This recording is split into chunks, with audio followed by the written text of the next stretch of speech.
আমি আবারও বলি, 496 ধারা থেকে আমাদের আলোচ্য বিষয় শুরু। 496 ধারায় গেলে আপনারা দেখবেন আমরা কিন্তু ইতিপূর্বে 494 ধারা পর্যন্ত পড়ছি। হ্যাঁ, 496 ধারায় দেখবেন লেখা আছে, কি বলছে ওইখানে লেখা আছে আপনার যে সমস্ত ক্ষেত্রে জামিন মঞ্জুর করা যায়। কি করা যায়? জামিন মঞ্জুর করা যায়। আরেকটা বিষয় হচ্ছে থানার অফিসার ইনচার্জ কর্তৃক কখন জামিন মঞ্জুর করা যায়। আরেকটা হচ্ছে থানার অফিসার ইনচার্জের ক্ষমতা। আরেকটা হচ্ছে থানার ভারপ্রাপ্ত কর্মকর্তার ক্ষমতা। এই যে যখন এই ধরনের প্রশ্ন আসবে, তখন কিন্তু আপনি কার্যবিধির 496 ধারা 97 ধারা প্রয়োগ করতে পারবেন। ঠিক আছে ভাই? এখানে মূলত এই ধারাটা আগে আগে আগে হচ্ছে বাংলা আলাপটা বুঝেন, আগে হচ্ছে আপনার মানে সহজ ভাষায় বুঝেন, তারপর মেইন ভাষা আমরা নিব। অর্থাৎ অর্থাৎ একটা ব্যক্তিরে আপনি কি করলেন, একটা ব্যক্তিরে আপনি বিনা পরোয়ানায় গ্রেপ্তার করলেন। কথাটা ঠান্ডা মাথায় বুঝে নেন ভাই। একজন ব্যক্তিরে থানা এলাকায় আপনি কি করলেন? বিনা পরোয়ানায় গ্রেপ্তার করলেন। এবং তাকে যে গ্রেপ্তার করছেন, গ্রেপ্তার করার পরে ওই ব্যক্তি জামানত দিতে প্রস্তুত আছে, বা তাকে হচ্ছে যে যে যে অপরাধে গ্রেপ্তার করছেন ওই অপরাধটি হচ্ছে জামিনযোগ্য অপরাধ। আবারও বলি, আপনি থানা এলাকায় একজন ব্যক্তিরে গ্রেপ্তার করলেন, হ্যাঁ, বা করাইলেন। থানার ভারপ্রাপ্ত কর্মকর্তার কথা বলতেছি। এই যে করানোর পরে তিনি কি করলেন? তিনি হচ্ছেন ওই ব্যক্তির হচ্ছে জামিন দিতে পারবে। কোন কোন শর্তে পারবে? 1 নম্বর শর্ত হচ্ছে অপরাধটা জামিনযোগ্য হইতে হবে। 2 নম্বর শর্ত হচ্ছে বিনা পরোয়ানায় গ্রেপ্তারকৃত হইতে হবে। 3 নম্বর শর্ত হচ্ছে হ্যাঁ ওই ব্যক্তি জামানত দিতে প্রস্তুত থাকতে হবে। অর্থাৎ একই কথা সবগুলাই। এখন এখন এইখানে এটার সাথে কিন্তু আরেকটা কথা আছে, সেটা কি? এই কথার সাথে আরেকটা কথা আছে, সেটা কি? এই অনুরূপ ক্ষমতা কিন্তু আদালতেরও আছে। কার আছে ভাই? আদালতেরও আছে। এই কথাগুলাই মূলত হচ্ছে 496 ধারায় বলছে। একবার যদি এক কথায় মনে রাখি, এত প্যাঁচের বাইরে এক কথায় মনে রাখলে সেটা কি? সেটা হচ্ছে যে জামিনযোগ্য অপরাধে যখন জামিন দেওয়া যায়, 496 ধারা সূচি আকারে, জামিনযোগ্য অপরাধে যখন জামিন দেওয়া যায়, জামিনযোগ্য অপরাধে যখন জামিন দেওয়া যায়, সেটা হচ্ছে 496 ধারা। ঠিক আছে ভাই? আর জামিনযোগ্য অপরাধে যখন জামিন দেওয়া যায়, সেটা হচ্ছে 497 ধারা। আমি আবারও বলি, 496 ধারা হচ্ছে জামিনযোগ্য অপরাধে যখন জামিন দেওয়া যায়, সেটা 496 ধারা। 497 ধারা হচ্ছে জামিন অযোগ্য অপরাধে যখন জামিন দেওয়া যাবে, তখন হচ্ছে 497 ধারা। এখন আসেন, এখন একটু আমরা মেইন বইটা ধরি। সেটা কি লিখছে? মেইন বইতে লিখছে, জামিনের অযোগ্য অপরাধে অভিযুক্ত ব্যক্তি ব্যতীত, জামিনে অযোগ্য অপরাধের অভিযুক্ত ব্যক্তি ব্যতীত মানে কি? মানে জামিনযোগ্য অপরাধে অভিযুক্ত ব্যক্তি কোনো থানার ভারপ্রাপ্ত অফিসার কর্তৃক বিনা পরোয়ানায় গ্রেপ্তার হইলে, এই যে আমি ব্যক্তিকে বলছি, বিনা পরোয়ানায় গ্রেপ্তার হলে বা আটক হলে বা ওই ব্যক্তি যদি আদালতে হাজির হয়, তাকে হাজির করা হইলে সে কি করবে? উক্ত অফিসারের হেফাজতে থাকার সময় বা উক্ত আদালতের কার্যক্রমের যে কোনো পর্যায়ে আদালত তাকে কি দিতে পারবে? সে যদি জামানত দিতে প্রস্তুত থাকে, সে যদি ওই যে অপরাধের জন্য গ্রেপ্তার হয়েছে সে যদি জামানত দিতে প্রস্তুত থাকে, তাহলে আদালত তাকে কি দিবে? আদালত বা পুলিশ অফিসার তাকে কি দিবে? জামিনে মুক্তি দিতে হবে। ঠিক আছে? তবে এখানে একটা শর্ত দিছে। শর্ত কি? শর্ত বলছে, উক্ত অফিসার বা আদালত উপযুক্ত মনে করলে তার নিকটে জামানত গ্রহণের পরিবর্তে সে অতঃপর বর্ণিতভাবে হাজির হওয়ার জন্য জামিনদার ব্যতীত মুসলেকা সম্পাদন করলে তাকে মুক্তি দিতে পারবেন। তাকে ওই যে পর্যাপ্ত জামানত দিয়েও মুক্তি দিতে পারবেন। আবার সে যদি মুসলেকা দেয় সে এই ধরনের অপরাধ ভবিষ্যতে করবে না মর্মে, তখন তাকেও আদালত কি দিতে পারবে? মুক্তি দিতে পারবে, বা অফিসার মুক্তি দিতে পারবে। ঠিক আছে? এই কথাটাই শর্তের মধ্যে বলা আছে। এইখানে আরো একটা শর্ত আছে, দেখেন। ওই যে 107-17 ধারায় যে আমরা প্রসিকিউশন দেই, যারা কম্পিউটার অপারেটর আছেন তারা জানেন, আমলযোগ্য অপরাধের ক্ষেত্রে আমরা যখন তদন্ত করে 107-17 ধারায় যে প্রসিকিউশন দিব, হ্যাঁ, এই প্রসিকিউশনের ক্ষেত্রে কিন্তু 496 ধারাটা কিন্তু মানে এই প্রতিবন্ধকতা সৃষ্টি করবে না, মানে কোনো প্রভাব বিস্তার করবে না। আপনি 107-117 ধারায় আপনি কি প্রসিকিউশন দিতে পারবেন। কি বলছি কথা বুঝছেন নি ভাই? কোনো অসুবিধা নাই। এই 496 ধারা সেখানে প্রতিবন্ধক হয়ে দাঁড়াবে না, প্রভাব বিস্তার করবে না। ঠিক আছে? আর তাহলে 496 ধারাটা সিম্পলি বুঝেন। 496 ধারাটা কি? 496 ধারা থেকে প্রশ্ন আসতে পারে যে জামিনযোগ্য গ্রেপ্তারি পরোয়ানায়, জামিনযোগ্য অপরাধে কখন একজন আসামিকে জামিন দেওয়া যায়, লিখুন। পল্টন থানার এসআই সাজু, হ্যাঁ, জামিনযোগ্য একজন আসামিকে গ্রেপ্তার করে থানার অফিসার ইনচার্জের নিকট হাজির করে। এক্ষেত্রে অফিসার ইনচার্জ কর্তৃক, হ্যাঁ, সাজু কর্তৃক গ্রেপ্তারকৃত ব্যক্তিকে অফিসার ইনচার্জ কি জামিন প্রদান করতে পারেন, লিখুন। তখন আপনি 496 ধারা দিয়ে আপনি লিখবেন। কি বলছি কথা বুঝছেন ভাই? কোনো কথাবার্তা ছাড়াই আপনি 496 ধরে আপনি সামনের দিকে আগাবেন, লেখা শুরু করবেন, কোনো অসুবিধা নাই। এই হচ্ছে আমাদের 496 ধারা। 496 ধারা থেকে প্রশ্ন কি আসে? প্রশ্ন, জামিনযোগ্য অপরাধে যখন কোনো অপরাধীকে গ্রেপ্তার করা হয়, হ্যাঁ, তখন হচ্ছে এই অপরাধীকে হচ্ছে জামিনযোগ্য অপরাধে যখন কোনো অপরাধীকে গ্রেপ্তার করা হয়, হ্যাঁ, তো তখন উক্ত অপরাধী হচ্ছে কিভাবে তাকে থানার অফিসার ইনচার্জ জামিন প্রদান করতে পারে। তখন আপনি কিভাবে লিখবেন? আপনি লিখবেন যে জামিনদার ব্যতীত মুসলেখা সম্পাদন করে তাকে থানার অফিসার ইনচার্জ জামিন প্রদান করতে পারে, অথবা তার নিকট হচ্ছে পর্যাপ্ত জামানত নিয়ে তাকে জামিন প্রদান করতে পারে। হ্যাঁ, তারপরে আরো বলছে যে তার অপরাধটি হইতে হবে কি? অপরাধটি হতে হবে জামিনযোগ্য। তাকে কি করতে হবে? বিনা পরোয়ানায় গ্রেপ্তার করতে হবে। 177 থেকে এই 565 পর্যন্ত সিনিয়র স্যারেরা মনে হয় 2টা ক্লাস নেয়, আমি আপনাদেরকে নিয়ে 4টা ক্লাস নিতেছি ভাই। এখানে কি বলছে? 497-তে বলছে, 497-তে বলছে জামিন অযোগ্য। এতক্ষণ ধরে গল্প শুনছি কিসের? জামিন যোগ্যর গল্প। অর্থাৎ এমন একটা অপরাধ ছিল যে অপরাধটা ছিল জামিন যোগ্য। এই সাইডের একের খতে আমরা জামিন যোগ্য অযোগ্য পড়ে আসছি না? ওই সে জামিন যোগ্য অযোগ্যের কথাই এখানে আলোচনা হচ্ছে। এখন জামিন অযোগ্য অপরাধটা কি? এই জামিন অযোগ্য অপরাধে যখন কোনো ব্যক্তিকে গ্রেপ্তার করা হবে, হ্যাঁ, মনে করেন যে খুন, দস্যুতা, ডাকাতি, অর্থাৎ যেসব অপরাধ করলে প্রচলিত আইনে জামিনের ব্যবস্থা নাই, সেটাই জামিন অযোগ্য অপরাধ। এখন জামিন অযোগ্য অপরাধটা কি? জামিন অযোগ্য আসামিদের গ্রেপ্তার করলে কি করবে? এইখানে এইটা বলছে, অর্থাৎ 496-তে বলছে জামিন যোগ্য অপরাধে গ্রেপ্তার করলে আপনি জামিন দিবেন। 497-তে বলছে জামিন অযোগ্য অপরাধে যদি আপনি কাউকে গ্রেপ্তার করেন তখনও আপনি জামিন দিতে পারবেন। কে দিতে পারবে? থানার অফিসার ইনচার্জ এবং হচ্ছে আদালত, এই 2 শ্রেণীর ব্যক্তি দিতে পারবে। কিভাবে দিতে পারবে ভাই? কিভাবে দিতে পারবে হচ্ছে শর্ত আছে এখানে অনেকগুলা। শর্ত হচ্ছে কি? আপনি তাকে গ্রেপ্তার করার পরে আপনি দেখলেন কি ওই ব্যক্তিটা হচ্ছে, ওই ব্যক্তিটার বয়স 16 বছরের কম। আমি আবারও বলি, অপরাধটা জামিন অযোগ্য, ঠান্ডা মাথায় বুঝেন। অপরাধটা কি? জামিন অযোগ্য।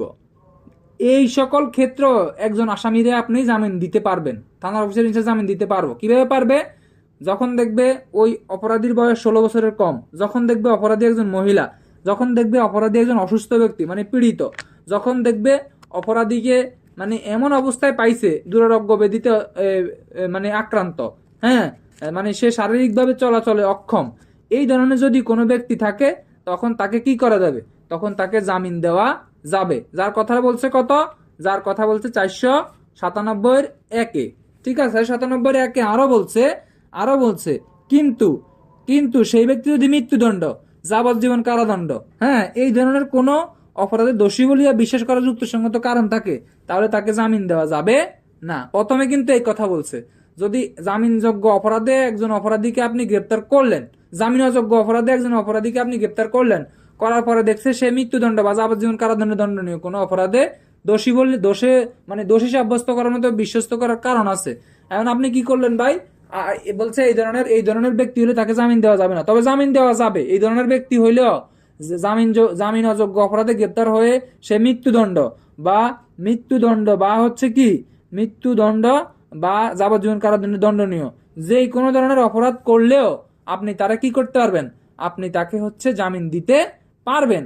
এই যে তাকে আপনি জামিন দিতে পারবেন, কি কি শর্তে পারবেন? শর্ত হচ্ছে 16 বছরের কম বয়স্ক হইতে হবে, হ্যাঁ, তারপরে হচ্ছে সে হচ্ছে মহিলা হইতে হবে, সে পীড়িত হইতে হবে, সে অক্ষম হইতে হবে। তখন আপনি তাকে কি করবেন? আপনি তাকে হচ্ছে জামিন দিতে পারবেন। এইখানে 497 নম্বর পয়েন্টে দেখবেন বলা আছে, কি বলা আছে?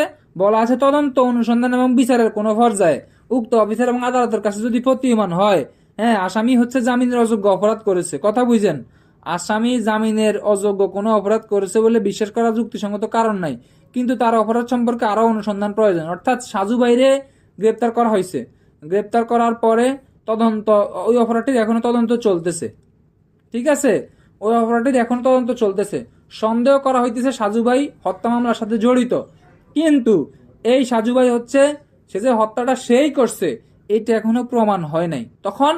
তখন আদালত তদন্তের সময় তাকে গ্রেপ্তার করলে তার নিকট হচ্ছে জামিনদার ব্যতীত মুসলেখা সম্পাদন করে, ঠিক আছে, উক্ত অফিসার বা আদালত হচ্ছে আসামিকে কি দিতে পারবে? জামিনে মুক্তি দিতে পারবে। সে হচ্ছে মুসলেখা সম্পাদন করে তাকে হচ্ছে জামিনে মুক্তি দিতে পারবে।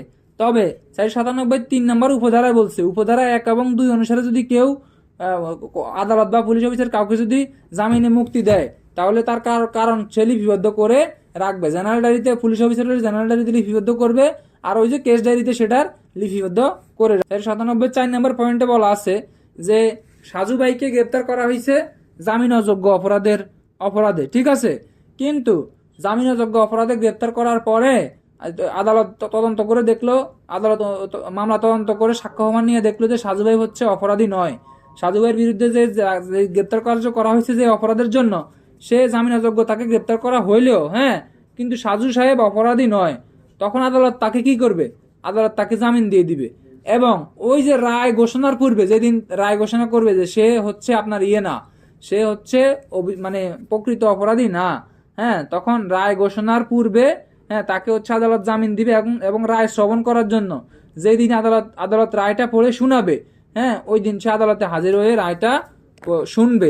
এই মর্মে তাকে হচ্ছে জামিনে কি দিবে? মুস্তেকা নিয়ে তাকে জামানত দিবে। 97 5 নম্বর পয়েন্টে বলছে যে হাইকোর্ট বিভাগ বা দায়ের আদালত যদি কাউকে জামিনে মুক্তি দেয়, কথা বুঝেন, হাইকোর্ট বিভাগ বা দায়ের আদালত যদি কাউকে জামিনে মুক্তি দেয়, এই জামিনে মুক্তি দিলে সে কি করবে? সে হচ্ছে হ্যাঁ পরবর্তীতে হচ্ছে তাকে যে কোনো সময় হচ্ছে গ্রেপ্তার করতে বা তাকে হাজতে প্রেরণ করতে পারবেন। জামিনে যদি আদালত যদি কাউকে মুক্তি দেয়, হ্যাঁ, মুক্তি দিলেও জামিনে মুক্তিযুক্ত ব্যক্তিকে যে কোনো মুহূর্তে হচ্ছে কি করতে পারবে? গ্রেপ্তার করতে বা তাকে হাজতে প্রেরণের নির্দেশটা দিতে পারবে। এটা হাইকোর্টের এবং দায়ের আদালতের একটা ক্ষমতা, ঠিক আছে ভাই। তাহলে 496টা কি? 96 হচ্ছে জামিন অযোগ্য অপরাধে যখন আপনি কাউকে গ্রেপ্তার করবেন, তাকে আপনি জামানত নিয়ে ছেড়ে দিতে পারবেন। অফিসার ইনচার্জ পারবে, আদালত পারবে, মানে জামিন দিতে পারবে। 496 থেকে এই ধরনের একটা প্রশ্ন আসতে পারে যে পল্টন থানার ভারপ্রাপ্ত কর্মকর্তা সাজুর নিকট হচ্ছে একজন জামিন অযোগ্য আসামিকে হচ্ছে গ্রেপ্তার করে থানার হচ্ছে অভিযান পার্টি জামিন অযোগ্য অপরাধীকে গ্রেপ্তার করে তার নিকট হাজির করে। পরবর্তীতে যাচাই বাছাই করে থানার অফিসার ইনচার্জ সাজু হ্যাঁ তার নিকট হচ্ছে মুসলেকা নিয়ে তাকে ছেড়ে দেয়। এক্ষেত্রে অফিসার ইনচার্জ সাজুর কাজের আইনানুগ বৈধতা আলোচনা করুন। অবশ্যই কাজের আইনানুগ বৈধতা আছে, কারণ ছিল কি জামিনযোগ্য অপরাধ। তাইলে এই যে জামিনযোগ্য অপরাধে তার নিকট হাজির করছে, সে হচ্ছে তাকে কি করছে? তাকে হচ্ছে জামিনে ছেড়ে দিছে, মুসলেকা নিয়ে তাকে ছেড়ে দিছে, এটা তার কাজের বৈধতা। আবার একই উদ্দীপক শুধু ওইখানে লেখা থাকবে যে 16-15 বছর বয়স্ক একটি শিশুকে আমলযোগ্য জামিন অযোগ্য অপরাধে গ্রেপ্তার করে ওসির নিকট নিয়ে যায়, পরে ওসি তাকে মুসলেকা নিয়ে ছেড়ে দেয়। এই ক্ষেত্রে ওসির কাজের আইনানুগ বৈধতা আলোচনা করুন। এই ধরনের প্রশ্ন থাকলে তখন কিন্তু 496-97 দিয়ে আপনাকে উত্তর করতে হবে। এক ধারা থেকে কিন্তু একটা প্রশ্ন আপনাকে দিয়ে দিতে পারে, ঠিক আছে। উভয় ক্ষেত্রে পিআরবি 317 আপনারা ব্যবহার করতে পারবেন। এই ছিল 496-97 ধারা। 496 ধারার কথা। 97 ধারার মূল কথা কি? মূল কথা হচ্ছে জামিনযোগ্য ব্যক্তিকে গ্রেপ্তার করলে কিভাবে জামিন দেওয়া যায়। 496-497 জামিন অযোগ্য অপরাধে কোনো ব্যক্তিকে গ্রেপ্তার করলে কিভাবে জামিন দেওয়া যায়, এই দুইটা কথাই 496 আর 97 ভাই। আর এখানে পেছাপিছির কিছু নেই। 499 ধারা দেখবেন বলা আছে আসামি এবং জামিনদারের বন্ড। কি আসামি এবং জামিনদারের বন্ড। ওই যে আমরা পড়ছি না মুসলেকা বা বন্ড, অর্থাৎ তাকে কি মর্মে ছাড়া হইতেছে, সে হচ্ছে দুই ধরনের ব্যক্তির কাছে দিবে। 499-তে 4 শ্রেণীর ব্যক্তি আছে, কিন্তু কাজ একটা। 4 শ্রেণীর ব্যক্তিকে, একটা শ্রেণী হচ্ছে আদালত, একটা শ্রেণী হচ্ছে পুলিশ অফিসার, এরা হচ্ছে দিবে কে? দিবে হচ্ছে জামিনদারে দিবে এবং আসামি দিবে। দুই ধরনের ব্যক্তি দিবে, একটা দিবে আসামি আর একটা হচ্ছে জামিনদার। সাজু ভাই আসামি। 498-তে জামিন মঞ্জুর, জামিনের অর্থের পরিমাণ হ্রাসের ক্ষমতা। অর্থাৎ ওই যে আপনার যেটা হচ্ছে যেই জামানতের পরিমাণে আপনাকে জামিন দেওয়া হয়েছে, হ্যাঁ, পরিস্থিতি বিবেচনা করে এই ধরনের হচ্ছে জামিন মঞ্জুর করা হইলে আপনাকে হচ্ছে অর্থ কি করবে? অর্থ হচ্ছে হ্রাস করতে পারবে। এই কথাগুলোই আপনার 498-তে বলছে। অত ইম্পর্টেন্ট না এটা, জাস্ট একটু মানে মূল কথাটা মনে রাখতে পারলেই হবে। জামিন মঞ্জুর জামানের অর্থের পরিমাণ হ্রাসের ক্ষমতা। ওই যে আগাম জামিনের কথা যে বলে, আগাম জামিন আমি ভুলে গেছি ভাই। এই ধারাটা কিন্তু 2025 সালে কিন্তু সংশোধন হয়েছে, এই 498 ধারাটা। অনেক সময় আমরা দেখি, একটা বাস্তব উদাহরণ দিলে আপনারা মনে রাখতে পারবেন।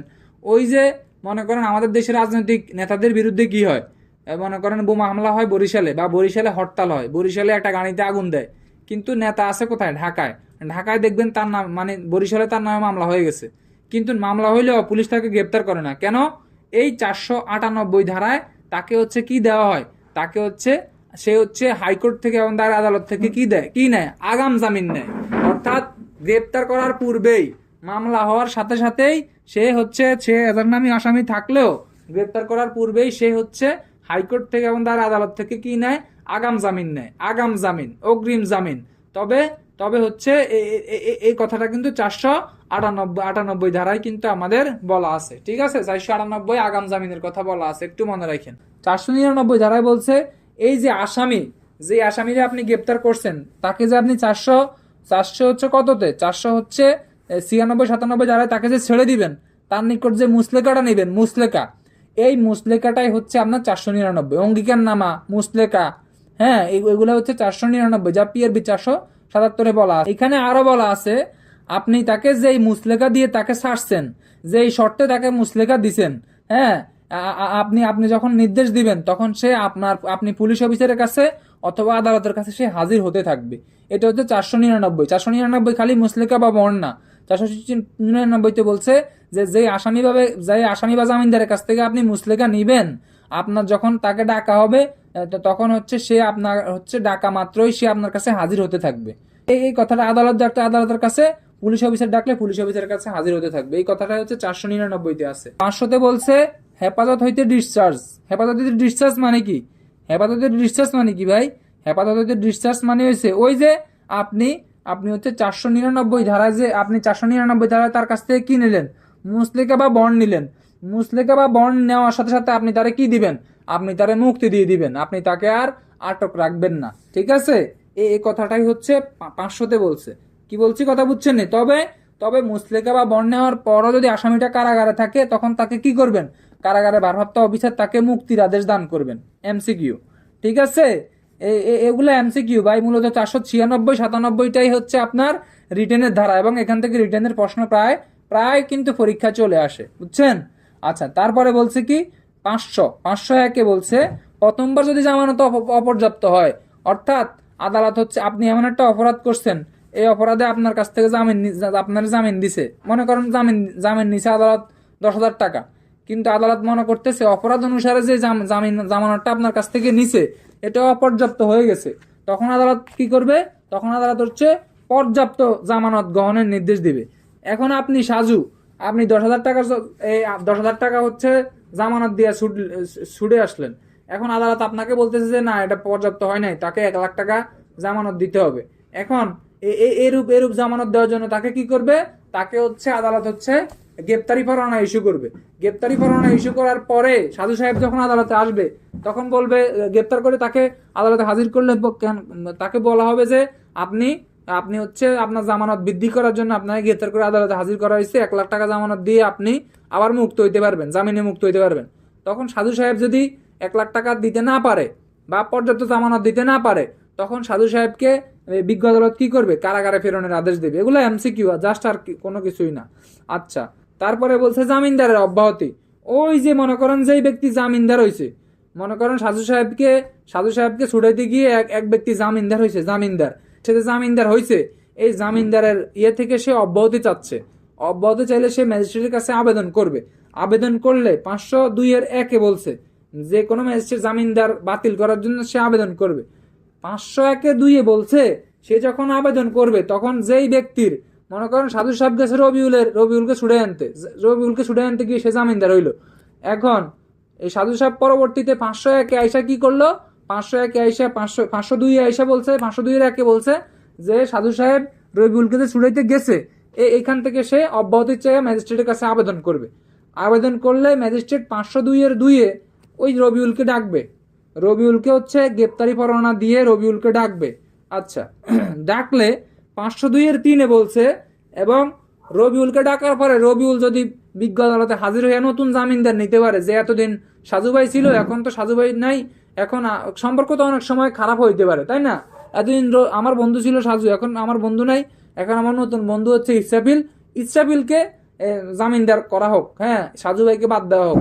তখন আদালত সাজু ভাইকে বাদ দিবে, ইসরাফিলকে জামিনদার করবে, রবিউলকে আবার জামিনে মুক্তি দিয়ে দিবে। আর যদি রবিউল যদি নতুন জামিনদার সংগ্রহ করতে না পারে, তখন আদালত তাকে হাজতে প্রেরণ করার নির্দেশ দিবে।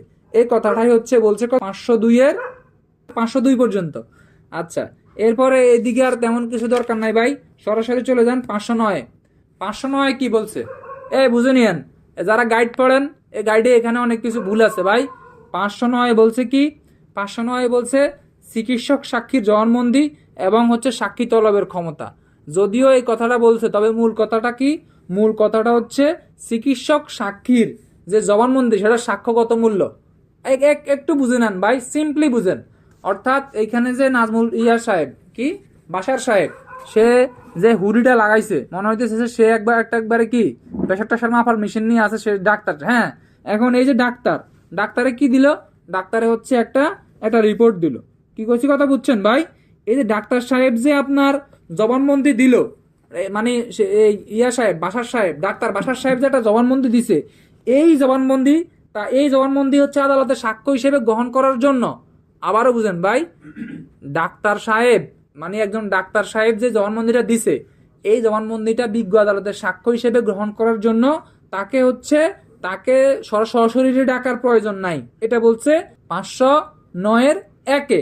509(2) আবার আইসা বলছে আদালত যদি মনে করে যে বাসার সাহেব এই ধরনের বক্তব্য দিছে কিনা, হ্যাঁ, এই ক্ষেত্রে বাসার সাহেবকে ডাক্তার সাহেবকে আদালত সাক্ষী হিসেবে ডাকতে পারবে, ডাইকা তার জবানবন্দিটা গ্রহণ করতে পারবে। অর্থাৎ কোনো একটা মামলায় একজন ডাক্তার, আবারও ঠান্ডা মাথায় বুঝেন, সহজ সরল ভাষায় বলতেছি, কোনো একটা মামলায় একজন ডাক্তার একটা জবানবন্দি দিচ্ছে যে এই বিষয়ে এইভাবে ঘটনাটা ঘটছে। এই জবানবন্দিটা বিজ্ঞ আদালতের সাক্ষ্য হিসেবে ব্যবহার করা যাবে, এই ডাক্তারের ডাকার প্রয়োজন নাই, তাকে না ডাইকেই গ্রহণ করা যাবে। এটা হচ্ছে 509(1)। এবং 509(2) আইসা বলছে এই যে আদালত যদি মনে করে তার জবানবন্দিটার জন্য তাকে সশরীরে আদালতে হাজির হয়ে জবানবন্দির আদালত গ্রহণ করতে চায়, তখন আদালত এইরূপ হচ্ছে চিকিৎসক সাক্ষীকে আদালত কি করতে পারবে, আদালতে ডাকতে পারবে। এই কথাটাই বলছে 509(1) এবং 2-এ। তবে 509 কতে গাইডের মধ্যে লেখা আছে ময়নাতদন্ত রিপোর্ট, এটা কিন্তু ভুল ভাই। 509 ক হচ্ছে ময়নাতদন্ত রিপোর্টের সাক্ষ্যগত মূল্য। এখন আসেন, 509 আমরা পড়ছি ডাক্তার একটা জবানবন্দি দিছে, কিন্তু 509 কতে আইসা বলছে এই যে ডাক্তার একটা রিপোর্ট দিছে, কি দিছে ভাই, ওই যে 174 আমরা পড়ছি না, ময়নাতদন্ত রিপোর্ট দিবে কে, ময়নাতদন্ত রিপোর্ট দিয়ে হচ্ছে ডাক্তার। কথা বুঝেন, ময়নাতদন্ত রিপোর্ট কে দিবে, ডাক্তার দিবে। এই যে ডাক্তার রিপোর্টটা দিছে, দেওয়ার পরে ডাক্তার অসুস্থ হয়ে গেছে, ডাক্তার বিদেশ চলে গেছে, ডাক্তার মারা গেছে, ডাক্তার মানে দুরারোগ্য ব্যাধিতে আক্রান্ত হয়ে গেছে। যদি এই ধরনের কোনো ঘটনা ঘটে, আমি আবারও বলি 509 কতে বলছে ডাক্তার ময়নাতদন্ত রিপোর্ট তৈরি করছে, তৈরি করার পরে তিনি মামলার যখন বিচার চলতেছে, তদন্ত কার্যক্রম চলতেছে, অনুসন্ধান কার্যক্রম চলতেছে, তখন হচ্ছে এই ডাক্তারকে আদালতে হচ্ছে ডাক্তার কর্তৃক প্রদত্ত যে রিপোর্টটা, ময়নাতদন্ত রিপোর্টটা, এই রিপোর্টটা হচ্ছে বিজ্ঞ আদালতে তাকে না ডেকেই তার রিপোর্টটা আদালতে সাক্ষ্য হিসেবে গ্রহণ করা যাবে। যখন আদালত দেখবে ওই ব্যক্তিকে আদালতে হাজির করার সময় এবং ব্যয় সাপেক্ষ, ওই ব্যক্তিকে আদালতে হচ্ছে কি করা যাবে না, ওই ব্যক্তিকে হচ্ছে ওই ব্যক্তি হচ্ছে একবারে খোঁড়া হয়ে গেছে, অক্ষম হয়ে গেছে, শারীরিকভাবে অসুস্থ হয়ে গেছে, মারা গেছে, বিদেশে চলে গেছে, ওই যে সাক্ষ্য আইনের 32-33 ধারার ঘটনা আর কি। যদি এই ধরনের হচ্ছে ঘটনা ঘটে, তো তখন হচ্ছে কি করবে, তখন সাক্ষ্য আইনের 33 বলছে যে পূর্ববর্তী ব্যক্তির পরবর্তী মামলায় এই ধরনের হচ্ছে ঘটনা প্রাসঙ্গিক। যদি একজন ডাক্তার ময়নাতদন্ত রিপোর্ট দেওয়ার পরে সে হচ্ছে কি করলো, মারা গেল, সে হচ্ছে সাক্ষ্যদানে অযোগ্য হয়ে গেল, সে অক্ষম হয়ে গেল, অসুস্থ হয়ে গেল, যদি এই ধরনের প্রেক্ষাপট তৈরি হয়, তখন আদালত কি করবে, আদালত ওই যে সে আগে যে ময়নাতদন্ত রিপোর্টটা দিছে, ওই ময়নাতদন্ত রিপোর্টটাই হচ্ছে বিজ্ঞ আদালতের সাক্ষ্য হিসেবে গ্রহণীয় হবে। এই কথাটাই হচ্ছে 509 কতে বলছে। আচ্ছা, 510 বলছে সেম কথাটাই। কি কথাটা, সেম কথাটাই, যে রাসায়নিক পরীক্ষক, কোন পরীক্ষক, শুধু তো ময়নাতদন্ত রিপোর্ট করলো ডাক্তার, আরও তো পরীক্ষা আছে।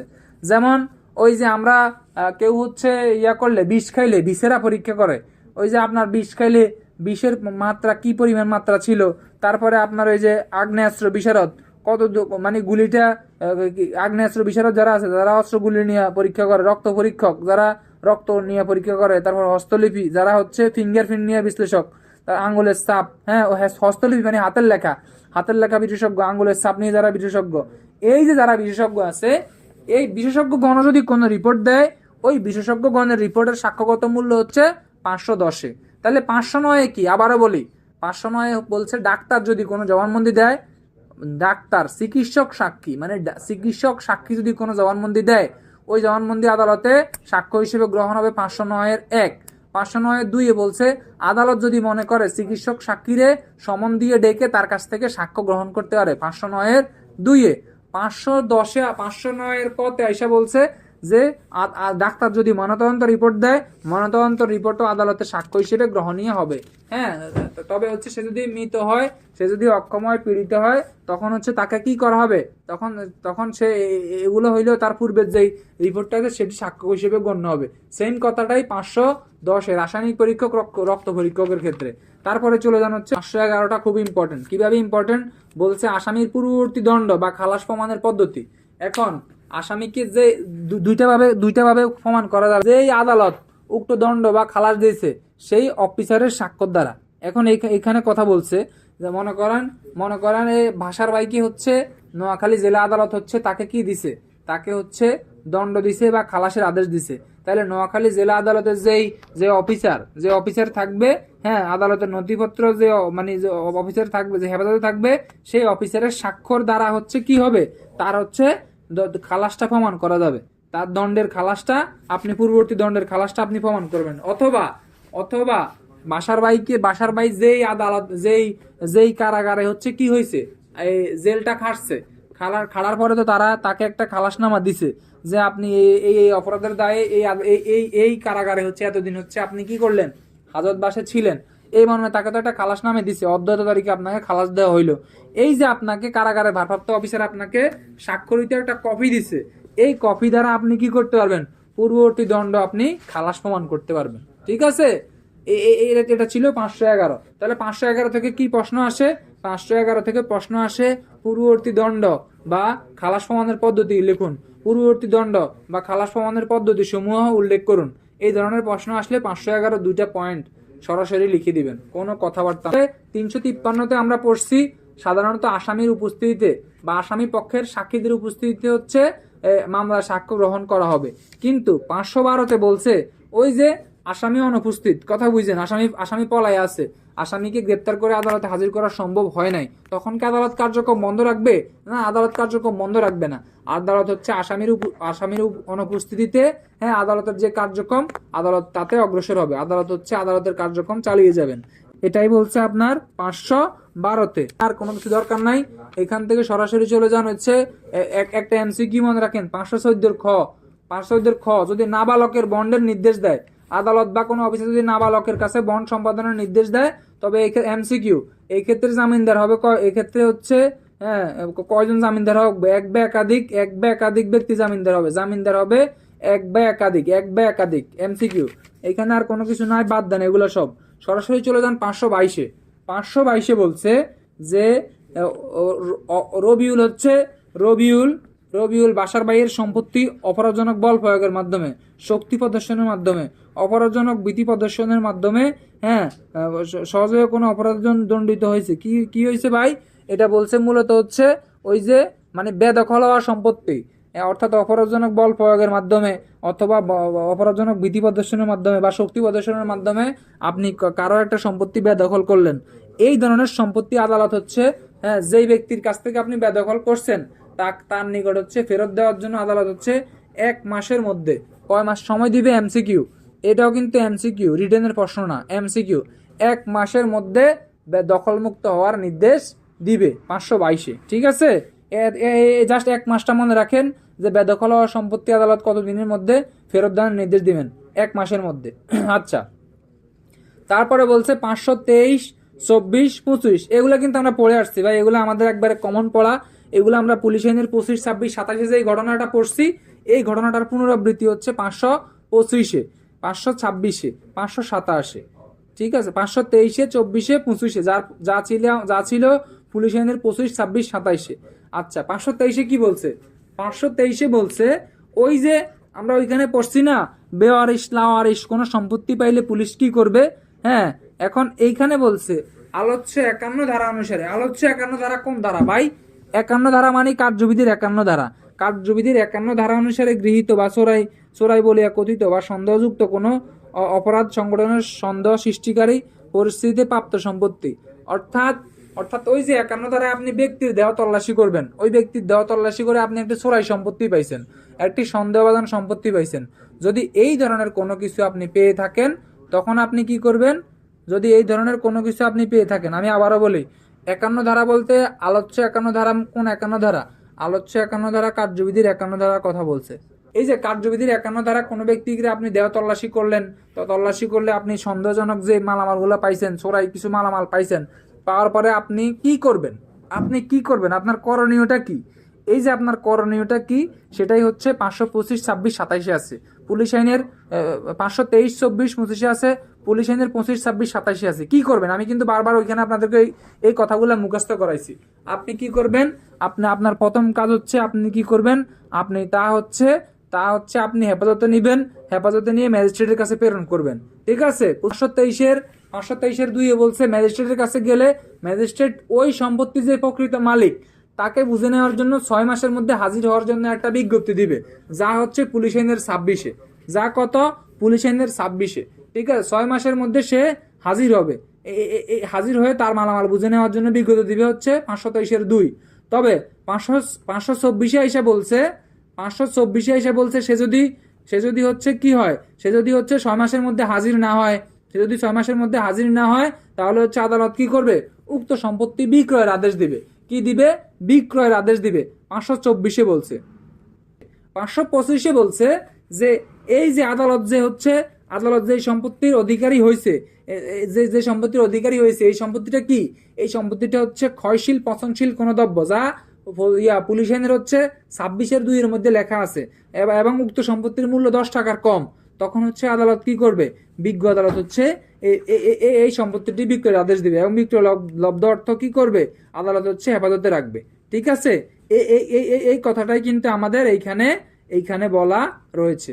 অর্থাৎ 523, 24, 25 পুলিশ আইনের 25, 26, 27, হ্যাঁ, এগুলা PRB 251, এগুলা কিন্তু আমি আপনাদেরকে মনে হয় এই পর্যন্ত মনে হয় 15 বার পড়াইছি ভাই।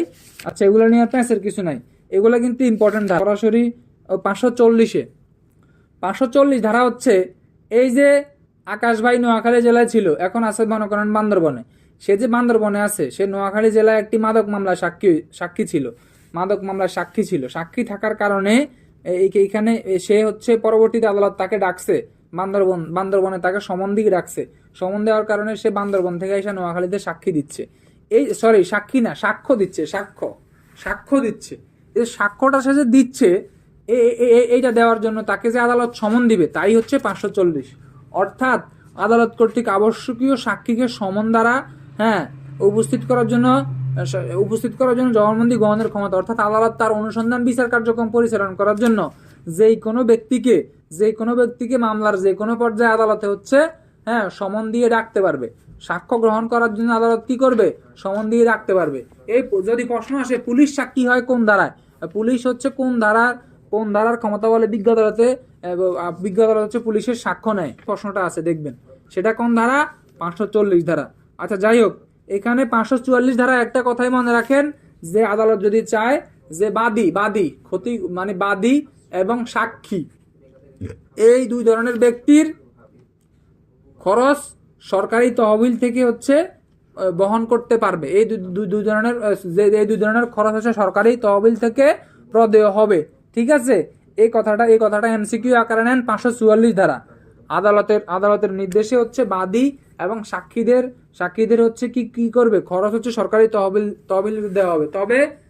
তবে অধ্যাদেশ 2025 অনুসারে, ফৌজদারি কার্য অধ্যাদেশ 2025 অনুসারে এখানে আরো একটা কথা বলছে, ক্ষেত্র বিশেষ হচ্ছে আদালত হচ্ছে সাক্ষীদের এবং বাদীর তাদের হচ্ছে সুরক্ষার ব্যবস্থা করবে।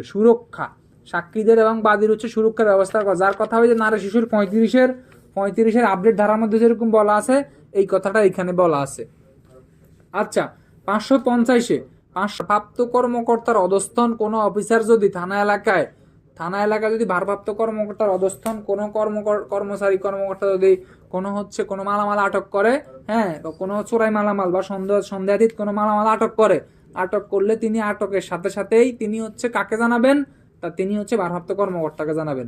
থানা এলাকায় যদি কোনো চোরাই মাল বা সন্দেহযুক্ত কোনো মালামাল হ্যাঁ, আপনি যদি পান তাহলে হচ্ছে আপনি কি করবেন, আপনি হচ্ছেন তার হচ্ছে সেটি আটক করবেন। কোন পদের পুলিশ অফিসার আটক করবেন? যে কোনো পদের পুলিশ অফিসার আটক করবেন। তবে আটক করে কাকে জানাবেন? ভারপ্রাপ্ত কর্মকর্তাকে জানাবেন, ঠিক আছে?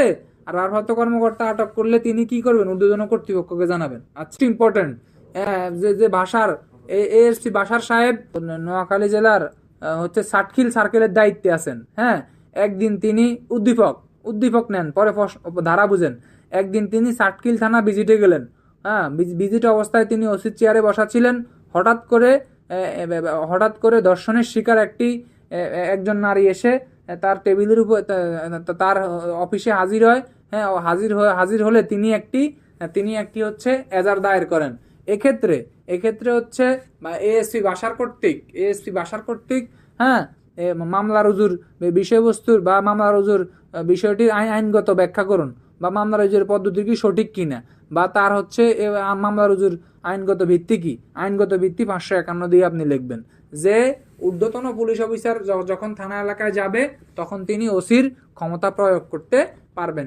যেহেতু হচ্ছে তিনি থানা এলাকায় ভিজিটে ছিলেন, সেই হেতু তিনি হচ্ছে, এই প্রশ্ন মনে হয় বাংলাদেশে এমন কোনো গাইড নেই, সব গাইডে আছে। হ্যাঁ, যেহেতু তিনি হচ্ছে থানা এলাকায় ভিজিটে ছিলেন এবং ওসির ক্ষমতাপ্রাপ্ত ছিলেন, সেহেতু মামলা রুজুর পদ্ধতিটা কি হবে? বৈধ হবে, ঠিক আছে? এই কথাটাই আপনার কোথায় বলছে? এই কথাটাই আপনার বলছে 551-তে। এসপি থেকে উপরস্থ পুলিশ অফিসার যখন ওসির দায়িত্ব নেবে। এখন আসেন, রবিউল সাহেব হয়েছে কুমিল্লা সার্কেল, সে কি যায় নোয়াখালীতে সাতখিল সার্কেলের ওসির চেয়ারে বসবে? ওসির দায়িত্ব নিবে না। যেই জুরিডিকশনে যে ক্ষমতাপ্রাপ্ত, সেই জুরিডিকশনে সেই অফিসার ওইখানে ঊর্ধ্বতন হচ্ছে পুলিশ অফিসার হিসেবে গণ্য হবে। বুঝছেন? আশা করি বুঝতে পারছেন ভাই, এগুলো আমাদের রিলেটেড প্রশ্ন। আচ্ছা, এখন এখানে বলছে 552-তে যে বেআইনি উদ্দেশ্যে কোনো মহিলাকে অথবা 16 বছরের কম বয়স্ক কোনো বালিকাকে হচ্ছে অপহরণ করা হয়েছে, হ্যাঁ, অথবা বেআইনিভাবে আটক রাখা হয়েছে। তাহলে কোন শ্রেণীর ম্যাজিস্ট্রেট? 3 শ্রেণীর ম্যাজিস্ট্রেট। এমসিকিউ, মেট্রোপলিটন ম্যাজিস্ট্রেট, প্রথম শ্রেণীর ম্যাজিস্ট্রেট বা জেলা ম্যাজিস্ট্রেট, ঠিক আছে? শপথ গ্রহণপূর্বক নালিশ করা হয়েছে। কেউ নালিশ করা হয়েছে? নালিশটা হইতে হবে শপথ গ্রহণপূর্বক। নালিশ করা হইলে সেই মহিলাকে অবিলম্বে মুক্তি দেওয়া, হ্যাঁ, এবং উক্ত বালিকাকে কার নিকট প্রেরণ করা যাবে? কার নিকট হস্তান্তরের জন্য বলবে? তার স্বামীর কাছে। মহিলা হইলে স্বামীর কাছে, মেয়ে 16 বছরের কম বয়স্ক হইলে মাতা পিতার কাছে বা অভিভাবকের কাছে, বা আইনসঙ্গত হেফাজতের অধিকারী ব্যক্তির কাছে। হ্যাঁ, তাকে প্রত্যর্পণের আদেশ দিতে পারবেন, ঠিক আছে? প্রয়োজনীয় শক্তি প্রয়োগ করে আদেশ পালনে বাধ্য করতে পারবেন। যে ব্যক্তির কাছে যেই ব্যক্তি তাকে অপহরণ করছে তাকে হচ্ছে পর্যাপ্ত হচ্ছে কি করবেন? তার উপর পর্যাপ্ত শক্তি প্রয়োগ করবে, আদেশ পালন করে তাকে বাধ্য করতে পারবেন। 557-তে একটা কথা এমসিকিউ মনে রাখেন যে আইন ব্যবসায় কার্যরত কোনো ব্যক্তি হচ্ছে কি করতে পারবে না, সে হচ্ছে আদালতে হচ্ছে ম্যাজিস্ট্রেট হিসেবে কাজ করতে পারবে না। 560-এ বলছে এই যে আমরা যে হচ্ছে করি, ওই যে কি কিনি থানা এলাকায়, অকশনের গাড়ি টাড়ি কিনি না, এগুলো হচ্ছে আমরা কিন্তু সরাসরি এগুলা ক্রয় করতে পারি না। এগুলো অপর একজন সাধারণ ব্যক্তির মাধ্যমে আমরা হচ্ছে এগুলা কাজ করে থাকি, তাই না? তো এইখানে বলছে কি, সম্পত্তি বিক্রয়ের সহিত সংশ্লিষ্ট অফিসারের উহা ক্রয় বা নিলামে ডাকতে পারবেন না। অর্থাৎ হচ্ছে অর্থাৎ ওই যে মানে এই কার্যবিধি অনুসারে যদি কোনো সম্পত্তি বিক্রয় করা হয় বা নিলাম উপস্থাপন করা হয়, ওই নিলাম উপস্থাপনের সময় যে অফিসাররা জড়িত ছিল তারা হচ্ছে কি করতে পারবে না, তারা সেটি ডাক বা নিলামে অংশগ্রহণ করতে পারবে না বা ক্রয় করতে পারবে না। এই কথাটাই হচ্ছে এখানে 560-এ বলছে। 561-তে বলছে যে স্বামী কর্তৃক যদি স্ত্রী দর্শন হয়, কথা বুঝেন, স্বামী কর্তৃক যদি স্ত্রী দর্শন হয়, এক্ষেত্রে এই অপরাধের তদন্ত করবে সর্বনিম্ন একজন পুলিশ ইন্সপেক্টর। স্বামী কর্তৃক যদি কোনো স্ত্রী দর্শন হয়, এই ধরনের এক্ষেত্রে এই যে দর্শন হয়েছে, এই ধরনের মামলা তদন্ত করবে সর্বনিম্ন একজন পুলিশ ইন্সপেক্টর। এই কথাটা এমসিকিউ আকারে নেন, আর কিছু না। 565-তে বলছে যে পূর্বে দণ্ডিত, মনে করেন একটা লোক হচ্ছে পূর্বে দণ্ডিত হয়েছে, বুঝেন, ঠান্ডা মাথা বুঝে নেন ভাই। 565-3 আর 565 কিন্তু ভিন্ন কথা। 565-3 আর 565 কিন্তু কথা ভিন্ন। আচ্ছা, 565-3 কি? বাসার ভাই হচ্ছে দণ্ডবিধির 215 ধারা 499 ক, 499 খ, 499 গ, 12 12 এবং 17 অধ্যায়ের হচ্ছে কোন অপরাধে 12 দণ্ডবিধির 12 অধ্যায় 17 অধ্যায়, ফৌজদারি কার্যবিধি যেরকম আমরা হচ্ছে 46টা অধ্যায়, দণ্ডবিধিতে 23টা অধ্যায়।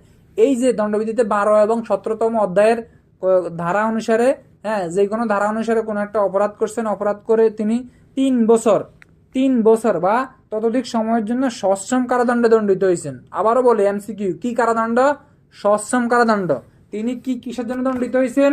নির্দিষ্ট কিছু অপরাধের কথা বলে দিছি আমি, কিছু ধারা আছে এবং অধ্যায় আছে, এগুলোর জন্য তিনি হচ্ছে 3 বছরের সশ্রম কারাদণ্ড দণ্ডিত হয়েছেন। তাহলে কি করবেন? তাহলে হচ্ছে বিজ্ঞ আদালত হচ্ছে সে যে ইতিপূর্বে 3 বছর কারাদণ্ডের জন্য দণ্ডিত হয়েছেন, হ্যাঁ, সে যদি একই অপরাধ আবার করে, একই অপরাধটা যদি সে আবার করে, তখন বিজ্ঞ আদালত তাকে যাবজ্জীবন কারাদণ্ড অথবা অন্য যে পরিমাণ কারাদণ্ড, যে পরিমাণ আদালত সন্তুষ্টির সাপেক্ষে যে কোনো পরিমাণ কারাদণ্ড তাকে প্রদান করতে পারবে। এমসিকিউ নেন, আর কিছু না। হ্যাঁ, এই কথাটাই এইখানে বলছে। এইখানে আরো বলছে, এই যে বাশার সাহেব যে একজন দণ্ডিত আসামি, সে দণ্ডিত হওয়ার পরে 5 বছর পর্যন্ত তার বাসস্থান পরিবর্তন করতে পারবে না। কয় বছর পর্যন্ত?